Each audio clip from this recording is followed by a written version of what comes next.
Bonjour et bienvenue pour une nouvelle vidéo Ecoport. On se retrouve aujourd'hui pour faire notre point mensuel sur la conjoncture matières premières pour le mois de novembre. Sur le mois de novembre, tous les regards étaient évidemment tournés vers les États-Unis, aussi bien les marchés européens, américains qui ont finalement assez peu évolué les jours qui ont précédé l'élection.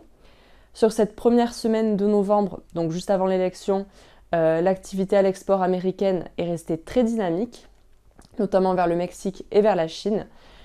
Du côté de l'Europe, on était par contre toujours dans une situation compliquée, avec assez peu de signaux encourageants pour les exportateurs européens, qui sont toujours pénalisés par la concurrence du bassin mer Noire et aussi par le recul tout simplement des volumes exportables, ce qui a plutôt baissé sur les cours. Mais la victoire de Donald Trump aux États-Unis a constitué un élément de potentielle relance pour les exportateurs européens, grâce à la forte baisse de la parité euro-dollar qui a suivi son élection.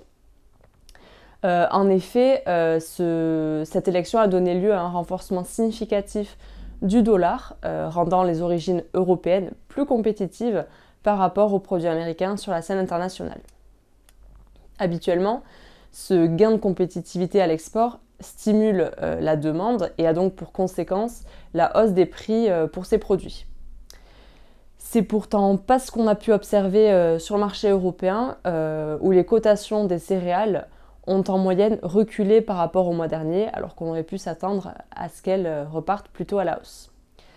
Pour le blé, donc blé Euronext, on est sur moins 10 € en moyenne par rapport à octobre, et pour le maïs, un recul plus léger à 2 €.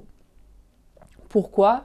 Bien tout simplement parce que malgré ce recul de la parité euro-dollar, les blés européens manquent toujours d'attractivité à l'international, face évidemment aux blés russes et ukrainiens, et qui n'ont donc tout simplement pas vraiment pu profiter de ce regain de compétitivité face aux origines américaines.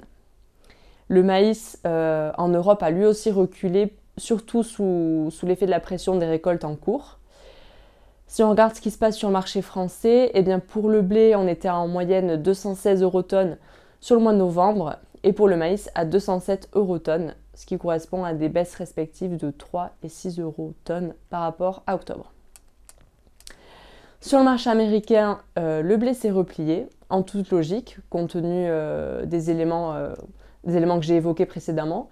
Le maïs a lui mieux résisté, soutenu par des ventes qui restent dynamiques et un contexte qui demeure incertain pour ce produit-là, puisqu'en effet, Donald Trump a annoncé souhaiter mettre en place des taxes sur les importations mexicaines, annonce qui inquiète les producteurs de maïs américains, qui craignent que le maïs en fasse autant, et ce qui pourrait être préjudiciable, le Mexique étant la première destination pour le maïs américain. Après être légèrement reparti à la hausse en début de mois, le soja, graines et tourteaux, s'est réengagé dans un mouvement baissier sur le mois de novembre, impulsé par la récolte américaine qui s'achève, par le renforcement du dollar et par les bonnes perspectives pour la récolte brésilienne, attendue à plus de 167 millions de tonnes.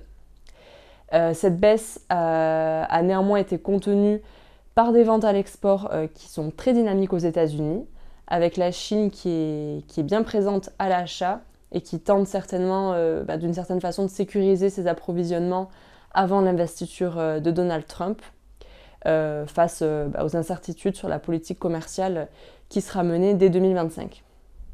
Sur le marché français, le tourteau de soja a reculé de presque 30 € en moyenne par rapport à octobre, pour s'établir à 373 € . Il faut remonter à septembre 2020 pour retrouver des prix à ce niveau-là sur le marché français.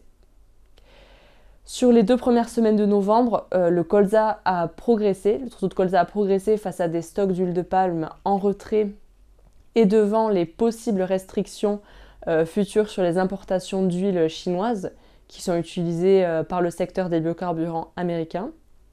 Ensuite, le colza a chuté de façon significative sur le marché européen, perdant 43 € entre le 18 novembre et le 28 novembre.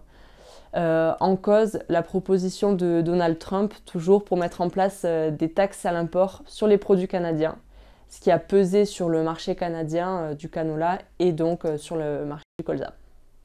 Sur le marché français, le tourteau de colza a reculé de 7% en un mois, avec en moyenne 279,5 eurotonnes sur novembre.